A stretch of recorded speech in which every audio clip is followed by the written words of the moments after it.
What's this one's name? Pebbles. Pebbles. Oh. This is Teddy, right? Yep. Yeah, y'all are a little suspicious, aren't you? A little suspicious. Oh, it's okay. Yeah, it's okay. Oh, good doggy. Oh, are you trying to get on my lap? Caught in the act.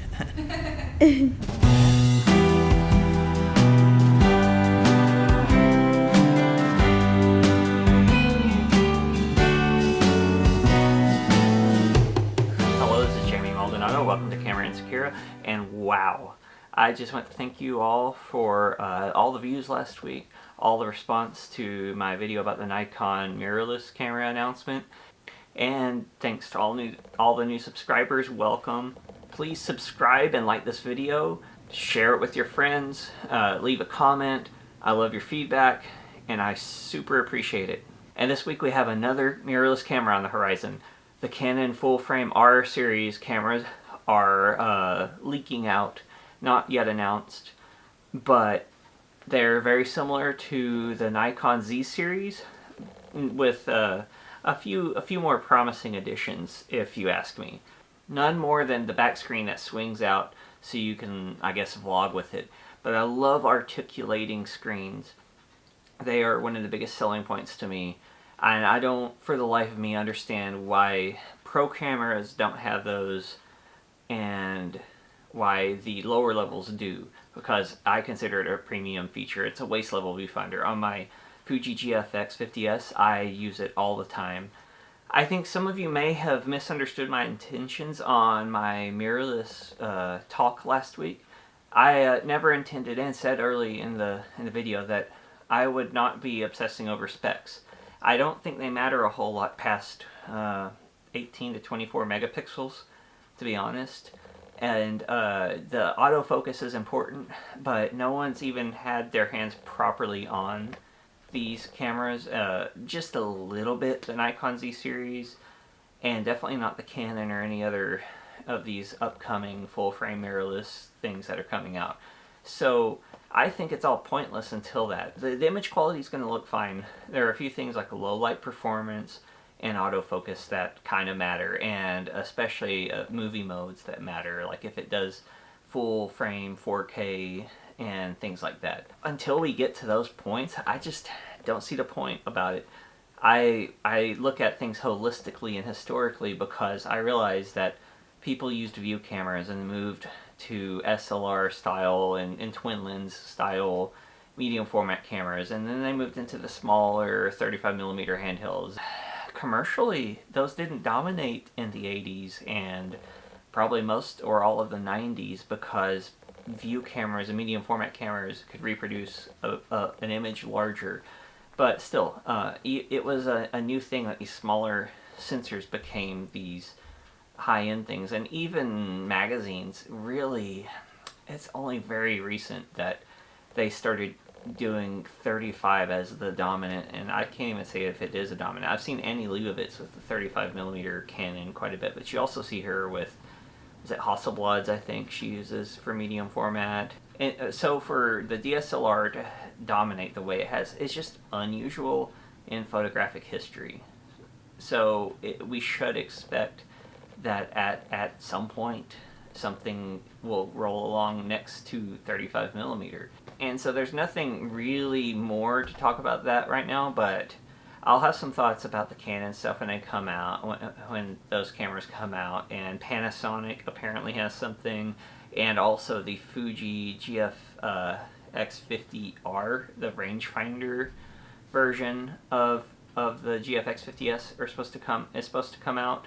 I think that one's exciting because it's supposed to be below the top of the line price of like Canon and Nikon's 1DX and what are they on? I think that's going to be a game changer.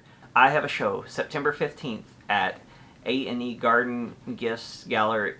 A&E Garden and Gifts Gallery. I will scroll their website right here so you can see it, and the link will be in the description. It's in Kilgore, Texas. It's on the corner downtown on the main drag. I ran into one of the new owners that I knew from work, and she asked, if I would be her inaugural show, because she wants to show photography and painting and art and showcase local artists. And I was totally down. And I just so happened to have a show laying around. The show was at the Cat Room. A little pop-up gallery on my friend Caitlin's property, or yeah, at her business, Alex and Afton Vintage, which you saw a little glimpse of the other week, and we will go deeper into that soon. So Caitlin, one of the owners of Alex and Afton Vintage in Tyler, is super receptive to cool ideas and fun ideas and unusual things. And I had wanted to do a pop-up gallery for a really long time, and I love the rebellious, democratic nature of I love pop-up galleries, and I love how not only they give artists like me better access to the public, but also they attract people who might not normally go to a gallery. Also, it was great because El Guapo Records, a local record store, which now shares store space with Alex and Afton, which is cool if you're in Tyler. And it's this tiny little box of a room we had taken photographs in several times, and I just turned it into a gallery, and she just was all behind it. It was amazing.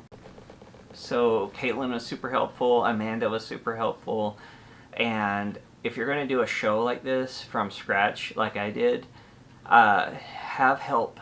I had my friend Danny helping me. You've seen her on here. She's an assistant and friend and model, and you'll see her again. And she helped me put all of this together in a basement, and on Caitlin's property. She helped me through that night, and so I guess it takes a village to have an art show too. But one of my favorite things about grad school, since I kind of complain a lot about it on here, one of my favorite things was getting to exhibit and having the excuse to constantly exhibit. And since I've graduated, and this happens to a lot of people who go to grad school and go to art school, when they don't have that once to 3 times a semester deadline to follow, it can come back and haunt them. And I've been trying to give myself that, because actually the first show I had was at a yoga studio about 7 or 8 years ago, and I really didn't understand how profound of an effect presenting 20 or 30 of my photographs as a collection would be. And it just really changed the way I viewed my photography. And the more you do that, then the more you go through people viewing them and discussing them with people, the more you realize about it. Also, an artist statement. You should often think about your artist statement. Really, I think it's a good way to help galvanize thought. But sometimes, shoot first, ask questions later. Take pictures first, and then think about it later. And I really wish I could remember who said that, but hopefully someone can back me up on that one. I liked it though, because I had to put these feelings into words for Caitlin's show, and it's going to be the same one for this A&E gallery show, which is convenient, which is another advantage of getting these shows together, because you keep them packaged, you keep them nice and in order. You sell one, you replace it or whatever. I sold one from that show, but it was one night only, and photographs are expensive, and this was showing it to a new crowd. I might go through another show and sell 5 prints or something, That's just the game. So in grad school, the statement is like the center of the universe. In the real world, the statement is minimized, but I love it. I love tangible things. And this is what I did with Caitlin's show at the Cat Room. I made a little all-in-one statement and biography and thank you list. And I made this little logo I'll put on screen, inspired by Twin Peaks. Actually, I'll link this in my description to my website where this statement is posted. I don't think you want to sit here and hear me read it. And another thing I liked about this show is that it helped me experiment with my presentation. I had been doing the graduate thing where you line it up in a row, and I just couldn't really. I didn't really have the time or support or means to really play with the format as much as I wanted to, and so I kind of stayed in a straight line, just as narrow as possible, and I wanted to break out of that really bad. And speaking of things that inspired me, we're going to check out a book. And I'm going to do this a little differently just to avoid the whole camera setup thing, but it's called Photo Show. It's about the history of the photography show, dating back to, from literally Daguerre in the first photographs, and how they were viewed. These things that, they don't even hold up in permanence. If you can even see this, I have no idea if this is going to focus. Inspired by the painting salon and the first successful photo shows and things like that. And it goes all the way through to Stiglitz and his gallery. It was kind of like Casey Neistat does 368. Well, he had 291. And 291 was his gallery space and his office space.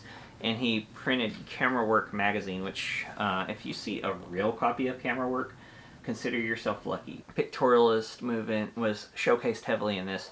And then in the final issue of Camera Work, you have Paul Strand's groundbreaking foray into what they call straight photography, trying to photograph the world as plainly and directly as possible, but in an artistic sense. And this is from 1937.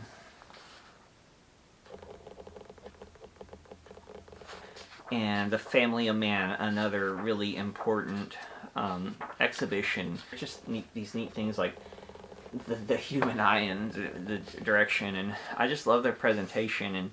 And you see these maquettes. You can totally do that for a photo show. If you have the right space, you can print little tiny versions out, and you see tons of photographers doing that, especially people who have these high level shows at major galleries and stuff.